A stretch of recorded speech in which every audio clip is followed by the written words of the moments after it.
Humans walk away from truce talks, galactic leaders shocked. The white ceramic tile spun in the center of the table. Terk watched it make one slow circle, then another. Nobody had touched it for almost 10 minutes. The tile was nothing special. It contained no electronics, no encryption, no hidden human device.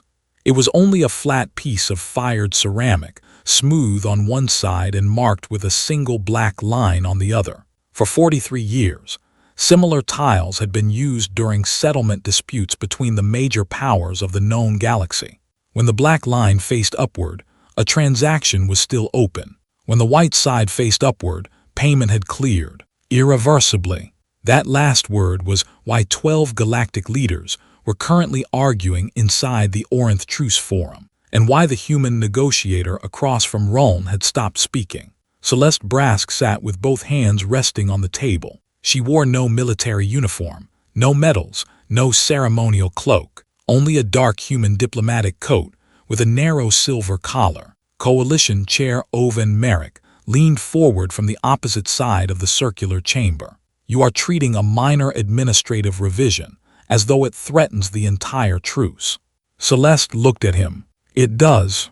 Owen's throat plates tightened. Humanity is being asked to modernize an old system. Humanity is being asked to certify settlements that can later be reversed by political vote.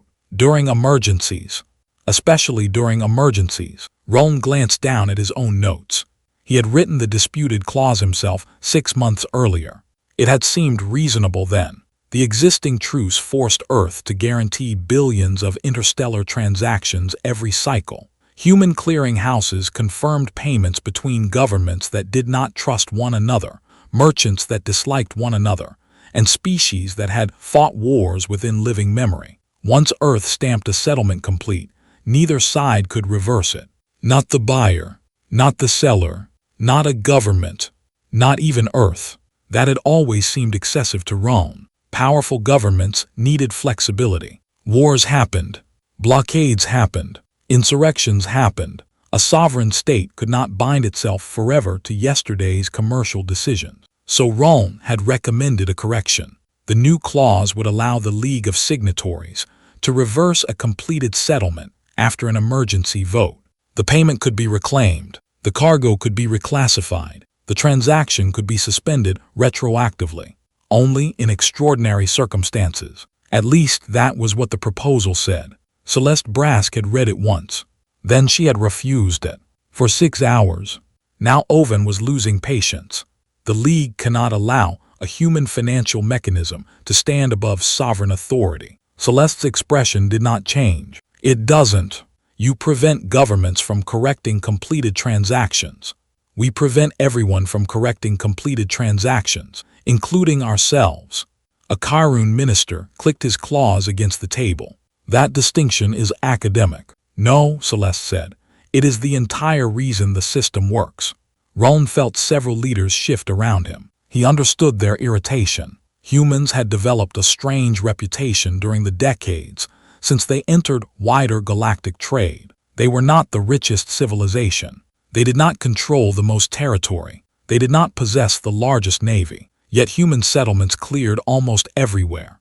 A mining cooperative on the edge of Velori space could sell reactor ore to a Karun shipbuilder because Earth guaranteed the payment. A Savari farming world could order atmospheric processors from a species its government had sanctioned 20 years earlier because the human guarantee could not be rewritten after delivery. It was useful. But useful was not the same as indispensable. That distinction mattered. Owen spread his hands. The League is offering humanity everything necessary to renew the truce. Continued trade access, recognition of your colonies, navigation rights, existing defense boundaries. We are asking for one procedural safeguard. Celeste finally moved. She extended one finger toward the spinning ceramic tile. The tile slowed. Her fingertip touched its edge. It stopped. Black line upward. Then let me ask you one question. Owen's eyes narrowed. Ask. If this transaction had already cleared, could your emergency council reverse it under the new clause? Yes. Could the seller refuse? Not after a lawful emergency ruling. Could Earth refuse? You would be a guarantor, not a governing authority. Celeste nodded once. Then Earth would no longer be guaranteeing settlement. You would be administering settlement. That is different. Owen leaned back. At last, progress. Celeste shook her head. No, that was not agreement. Roland felt something small tighten beneath his ribs. The human negotiator picked up the tile. She turned it over, white side upward. When we say a completed transaction is final, we mean final. Owen's voice hardened. Nothing in politics is final. Celeste placed the tile on the table. Then nothing in politics can guarantee trade. Silence followed. Not dramatic silence. Annoyed silence. The kind that came when everyone had heard the same argument too many times. Roland checked the time. The current truce expired in 58 minutes. Everyone knew it. Humanity knew it. Owen knew it. The entire league knew it. This meeting should have ended hours earlier. Roland looked at Celeste and tried to understand why she seemed calmer as the deadline approached. He had spent 26 years examining cross-border settlements. Systems failed for predictable reasons. Insufficient reserves, currency collapse, fraud, war, bad data.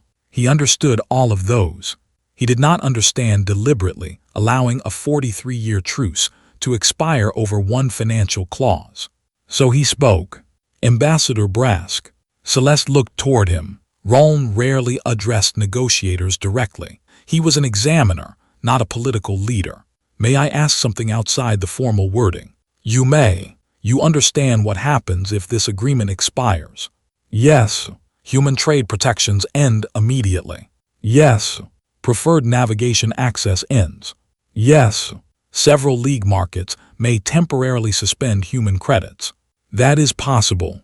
Then why are you willing to accept that damage over a settlement mechanism? Celeste studied him for a moment. Examiner Terk, do you believe the guarantee exists to protect humanity? Roland frowned. Primarily.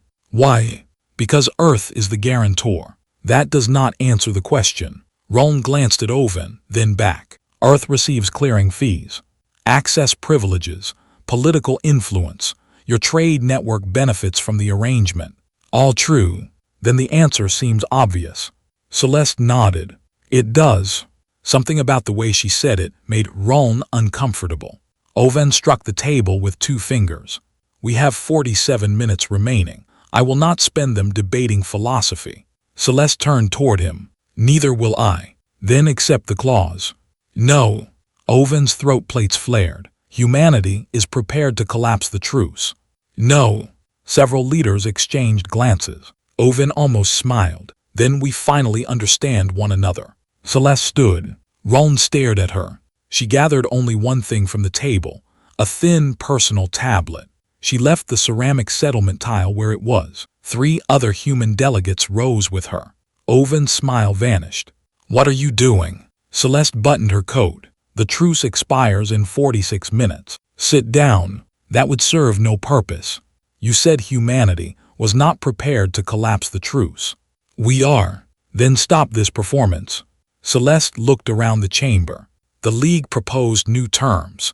Humanity declined them. Humanity proposed renewal under the existing settlement rules. The League declined. She gave a small nod. That is not collapse. That is disagreement. Owen stood. You cannot walk out with 46 minutes remaining. Celeste turned toward the chamber doors.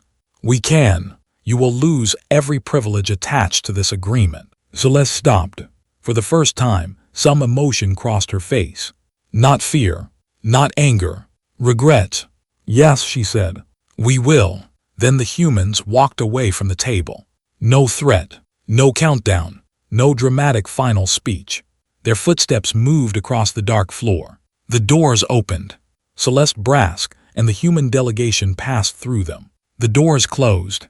Owen stared after them. Someone laughed nervously. A Karun minister said, "They will return." Nobody answered. Roland looked down at the white ceramic tile, still sitting in front of Celeste's empty chair. Then his tablet chimed. One notification. Settlement guarantee status, expiring. A second notification appeared. Then a third.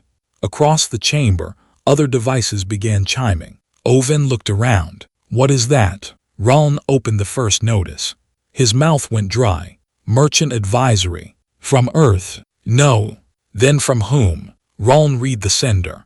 Independent Clearing Guild.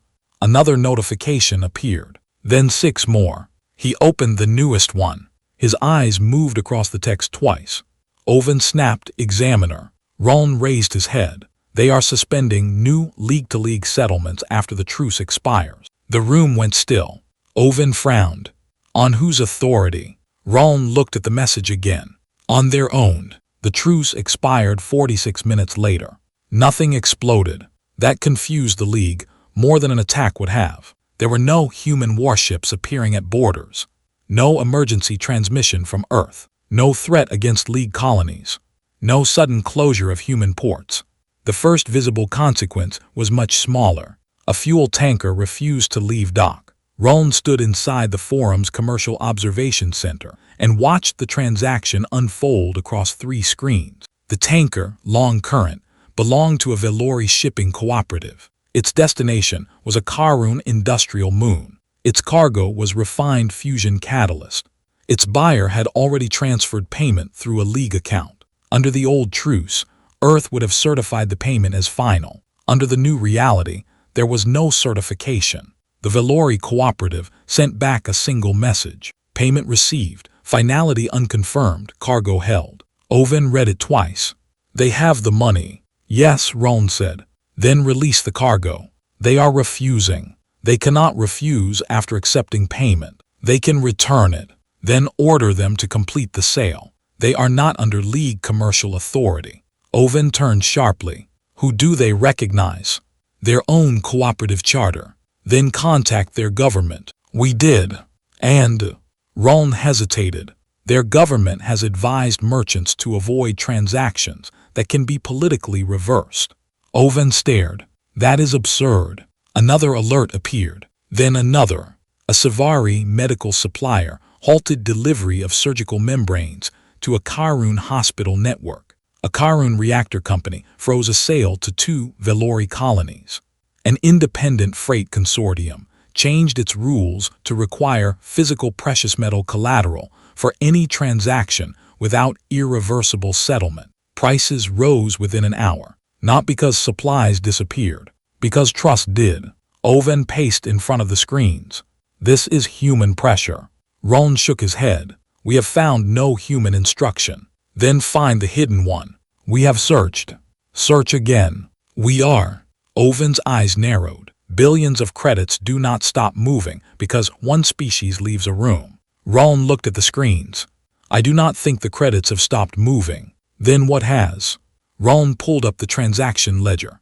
Money was being transferred. Returned. Transferred again. Escrowed. Converted. Frozen by sellers.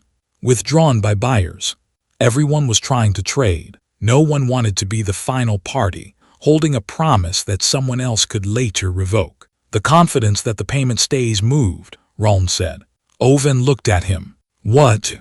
Raln struggled to put the thought into words. Before, once a transaction cleared, nobody had to consider what the governments might decide tomorrow. Governments have always been able to act, not against a completed human-certified settlement. Oven made an impatient gesture. Then we replaced the certification. That seemed obvious. It seemed so obvious that Raln felt immediate relief. The League possessed far greater reserves than Earth. Its combined treasury exceeded human settlement reserves several times over. If merchants wanted a guarantee, the League could simply provide a stronger one. Oven saw the same solution. Prepare a sovereign settlement guarantee. Raln straightened. I can draft it within the hour. Make it larger than the human system. Collateral. Double. Raln hesitated. Triple, Oven said. That afternoon, the League announced its answer. Every transaction certified under the new Galactic Settlement Authority would be backed by 3 times the value normally guaranteed by Earth. The announcement went public across commercial channels. Several leaders congratulated one another. Oven finally smiled. Humanity wanted us to discover how useful they were. Raln watched reserve figures fill his screen. Perhaps they will discover something as well. What? That useful systems can be replaced. For the first time since the humans left, Rome believed him. The Galactic Settlement Authority opened at 1800 station time. The first transaction offered for certification was a small one. Not reactor fuel, not military supplies, not starship components. 200 crates of industrial sealant. The buyer was Savari. The seller was Velori. The value was insignificant by League standards. Ruln approved the guarantee himself. 300% collateral. Immediate payment. Government certification. He watched the status bar. Payment confirmed. Guarantee confirmed. Awaiting seller release. 10 seconds passed. Then 20. Then 40. A message appeared. Seller declines guarantee. Ruln stared. Oven leaned over his shoulder. What does that mean? Ruln opened the attached explanation. The seller had quoted the new guarantee charter. Article 8. Emergency sovereign protection. The same basic concept Ruln had written into the truce proposal. Any settlement certified by the Galactic Settlement Authority could be suspended or reversed by a 2/3 emergency vote. Oven read the message. The odds of that happening are tiny. The seller knows. Then why refuse? Ruln opened their response.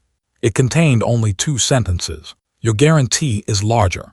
The human guarantee was final. Oven's face hardened. Offer 5 times the collateral. Ruln did. The seller declined again. 10 times. Declined. Another seller refused. Then another. Not all of them. Some accepted. Large corporations with government ties continued trading. But the independent networks, the carriers, mines, farms, repair yards, fuel cooperatives, and small manufacturers that moved ordinary commerce between rival territories, began backing away. Ruln worked until his eyes burned. He compared decades of settlement records. Human collateral had never been extraordinary. Sometimes it had even been smaller than the value being guaranteed. That seemed insane, until he studied what happened when a transaction failed. Earth paid. When the buyer protested, Earth paid. When the seller protested, Earth paid. When Earth itself later regretted the settlement, Earth still paid. In 43 years, there had been political crises, wars, embargoes, and 3 human governments. Not one completed human-certified settlement had been reversed. Ruln sat motionless before the screen. He finally understood the trick. There was no trick. Humanity had not convinced the galaxy to trust humans. Humanity had removed trust in human decisions from the transaction. A merchant did not need to believe Earth would remain friendly. The merchant only needed to know Earth had denied itself the power to change the result. Ruln opened his old recommendation, the document that had started this dispute. He read his own words. Sovereign flexibility must supersede procedural finality during extraordinary conditions. He had believed that sentence protected governments. Now he saw what merchants saw. It meant, your payment is final until someone powerful wants it not to be. Ruln sat back. A soft sound came from the doorway. Oven. How bad? Ruln did not turn. Worse than this morning. Numbers. 28% of independent cross-block settlements have been suspended. Oven's expression barely changed. That is manageable. It was 11% 3 hours ago. Silence. Ruln brought up another screen. 3 major carriers have begun demanding physical collateral. Then supply it. They do not want League credits as collateral. Oven's throat plates tightened. What do they want? Metals, reactor isotopes, cargo swaps, anything that cannot be reversed by vote. That is primitive. Yes. Then why are they doing it? Ruln finally faced him. Because primitive things do not change their minds. Oven said nothing. Ruln looked back at his recommendation. Then he opened the official review record. His fingers hovered over the keys. There was an easy path. He could blame the humans. He could argue that Earth had created artificial dependence. He could claim merchants were panicking irrationally. All of those arguments would protect his career. Instead, Ruln attached his own recommendation to the review. Primary design error, mine. He paused, then added, I treated the human guarantee as power Earth possessed. It was power Earth had surrendered. He submitted it. The record sealed. There would be no removing it later. For the first time that day, Roland understood why that mattered. Quill arrived the next morning furious. She was Velori, broad-shouldered, silver-eyed, and captain of the independent commercial ship Quiet Measure. Her vessel carried fuel cells intended for 6 civilian stations beyond the Karun frontier. Without those cells, none of the stations would fail immediately. But within 3 days, power rationing would begin. Within 5, agricultural lighting would be reduced. Within 8, water processing would become unreliable. The cargo was already loaded. The buyer had already paid. The Galactic Settlement Authority had offered 6 times the cargo value as collateral. Dessa still refused to launch. Oven summoned her personally. Roan stood beside the chamber wall, while Dessa faced 12 leaders without bowing. Oven gestured toward the transaction record. Captain Quill, you have been paid. Yes. You have received a sovereign guarantee. Yes.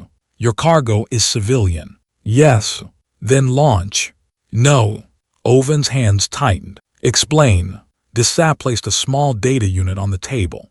My crew owns shares in the ship. That is irrelevant. It is the only thing relevant. She pointed toward the guarantee. If I launch and your council reverses settlement next week, my crew carries the loss. We have offered 6 times the value. You have offered 6 times the value under a rule that says you can take it back. We would require an emergency vote. Dessa laughed once. Not mockingly, tiredly. Chair Merrick, I have been flying through governments for 31 years. Every government thinks its emergencies are special. Oven's voice cooled. You are threatening civilian stations. No, I am refusing to gamble my cruise ship on your promise. Humanity has influenced you. Dessa turned her silver eyes toward Rome. Examiner, did Earth contact my cooperative? No. Did Earth ask me to refuse this cargo? No. Did Earth offer compensation? No. She looked back at Oven. Then leave humans out of it. Oven's throat plates widened. You trusted them. I trusted the rule. That distinction is meaningless. Roan spoke before he could stop himself. No. Everyone looked at him. Roan swallowed. That distinction is the problem. Oven stared. Roan continued. The human system did not require Captain Quill to trust human intentions. It required her to trust that Earth could not reverse a completed settlement. Dessa nodded. Exactly. Oven turned on Roan. And now you defend them. I am explaining the mechanism. The mechanism can be recreated.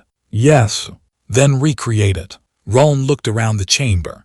Nobody spoke, because everyone knew what that required. The League had enough money, enough fleets, enough legal authority, enough worlds.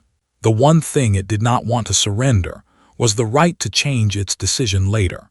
Oven understood too. His voice dropped. You are proposing that sovereign governments bind themselves permanently to commercial decisions made before an emergency. Roan answered carefully. I am saying that is what merchants believe the human guarantee meant. It is reckless. Perhaps. It is dangerous. Possibly. It limits our options. Yes. Oven stepped closer. Then why would any government accept it? Dessa answered. So the rest of us can believe you. That sentence stayed in the room. 3 hours later, the first real crisis began. One of the 6 civilian stations waiting for Dessa's fuel reported an unexpected reactor fault. Not catastrophic, but serious. Station Oral 2 shut down one of its 2 primary power units. Its reserve system could maintain essential services for 36 hours. After that, emergency rationing would begin. Oven ordered Dessa to launch. She refused. He threatened to revoke her trade licenses. She reminded him she held no league license. He demanded Karun patrol ships seize the cargo. That order changed everything. Roan felt it the moment the military option entered the discussion. A payment dispute could be repaired. A trust crisis could be negotiated. Armed seizure of civilian fuel from an independent carrier would turn the entire commercial network against the League. You cannot do that, Roan said. Oven's head snapped toward him. I can. Legally, perhaps. Then the matter is settled. No. Roan stepped away from the wall. If armed ships seize paid civilian cargo because the seller refuses a reversible guarantee, every independent merchant watching this will assume the guarantee was never voluntary. They are holding lives hostage.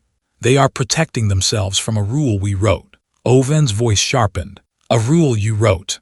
Roland felt the words land. Yes.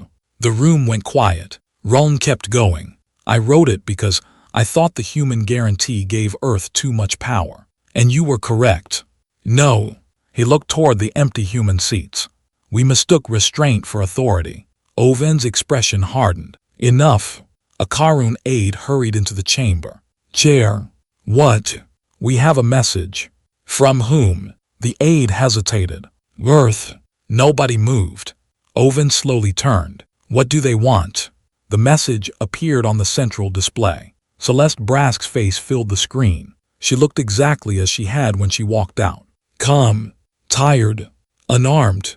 Chair Merrick, Examiner Terk, Captain Quill. Desaf folded her arms. Celeste continued. Earth has been informed of the situation at Oral 2.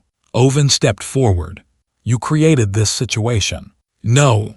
You withdrew the guarantee. The guarantee expired with the truce. Knowing what would happen. Yes. Owen's throat plates flared. So this is pressure. Celeste looked at him. If it were pressure, Chair Merrick, I would be asking you for something. Owen stopped. Celeste turned slightly. Captain Quill, Earth is prepared to certify one transaction. Desaz's arms lowered. Owen stared at the display. Celeste continued. The fuel cargo currently aboard Quiet Measure. Civilian delivery only. Destination restricted to the 6 listed stations. No military diversion. No additional political conditions. Roland leaned forward. Owen spoke first. And in exchange? Nothing. The truce? No. Our settlement clause? No. Human trade access? No. Owen looked almost offended. You expect me to believe Earth will guarantee this cargo for free? No, Celeste said. Earth will pay the ordinary clearing cost internally. Why? Because Oral 2 has 36 hours of reserve power. The simplicity of the answer unsettled Roland more than any threat would have. Owen pointed toward the screen. You are proving we need humanity. Celeste shook her head. No, we are proving the problem can be solved by humanity. For this transaction and the next, that depends on what system you build. Owen's voice dropped. You could use this. Yes. To force our agreement. Yes. But you will not. No. Why? Celeste was silent for a moment. Then she said, because then you would be right about us. Owen frowned. About what? That the guarantee was power we wanted over you. Nobody spoke. Celeste turned toward Dissat. Captain Quill, will you accept an irrevocable human settlement for the listed civilian cargo? Dissat answered immediately. Yes. Examiner Terk, will the League certify that the cargo manifest contains no military material? Roland looked at Owen. The chair said nothing. Roland stepped toward the terminal. Yes. Then transmit the manifest. He did. The human system responded 11 seconds later. No ceremony. No anthem. No diplomatic seal. A single line appeared. Settlement final. No reversal authority, EXISTS. Dissat read it, then nodded. My ship launches in 8 minutes. Owen looked as though someone had struck him. Roland understood why. The guarantee was smaller than the League, S. The human reserve behind it was smaller. The human economy behind it was smaller. Yet Dissat accepted it instantly. Not because humanity was stronger. Because humanity had removed its own escape route. 8 minutes later, Quiet Measure released from dock. Roland watched through the chamber's external display. The ship moved away slowly, carrying enough fuel to keep 6 stations running. No human warship escorted it. No League vessel intercepted it. No one cheered. A simple cargo ship turned toward deep space and accelerated. For the first time since the truce expired, Owen Merrick sat down. Roland looked at him. The chair's voice was quiet. What exactly are you asking us to surrender? Roland answered, the right to call a promise temporary after someone else has already trusted it. The second negotiations began the next day. Not because humanity demanded them. The League did. Celeste returned to the Orinth Truce Forum, but the room was different. The human delegation no longer sat alone, opposite a wall of galactic authority. Merchant representatives were present, independent carriers, colonial exchanges, banking unions, civilian supply cooperatives. Ruln sat between them and the political leaders. The white ceramic tile remained where Celeste had left it. Nobody had moved it. Oven opened the session. His voice lacked the confidence it had carried 2 days earlier. We will discuss settlement finality. Celeste nodded. Yes, the League will remove the emergency reversal clause from transactions certified by the new authority. A murmur moved through the chamber. Celeste did not smile. Who controls the new authority? The League. Then the system is improved, but not neutral. Oven stiffened. You want Earth to retain control? No. That surprised almost everyone. Ruln saw it immediately. Oven did too. What do you want? For Earth not to control it either. Silence. Celeste touched the old ceramic tile. For 43 years, humanity carried the guarantee because someone had to. Oven watched her. And you benefited. Yes. Financially. Yes. Politically.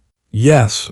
Then why surrender it? Celeste looked toward Ruln. He understood before she spoke. Because if Earth demanded exclusive control after proving how important the system was, the League's original accusation would become true. The guarantee would become leverage.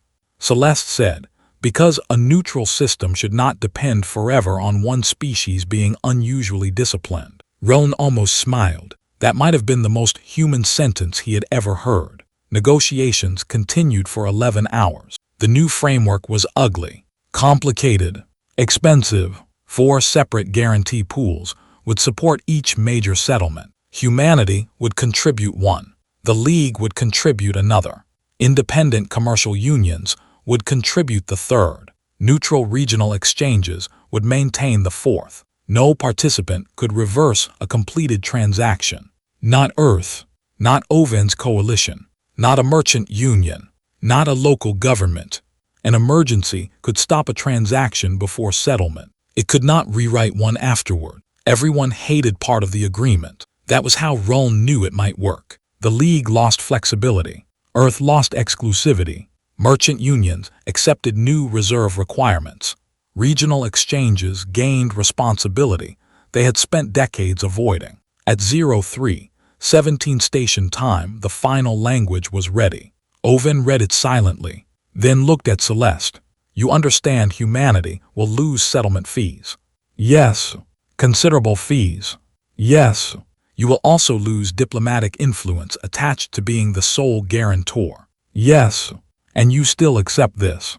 Celeste leaned back. We walked away because the old agreement asked us to certify something we could no longer call a guarantee. Oven looked at the document. This agreement reduces your power. Celeste shook her head. It reduces everyone's power. de Sackville, sitting among the merchant representatives, gave a quiet laugh. Oven glanced at her. What? That, she said, is why I might trust it. The final vote began. Ruln watched the approvals appear. Savari, yes. Velori, yes. Karun, a long pause. Then yes. 2 smaller blocks followed. The League Charter updated. Earth's exclusive guarantee authority ended. Human settlement privileges disappeared with it. Ruln felt an unexpected sadness. For decades, the white ceramic tile had represented human settlement. Soon it would not. He picked it up. Celeste noticed. Examiner. Ruln turned the tile between his fingers. I owe you an apology.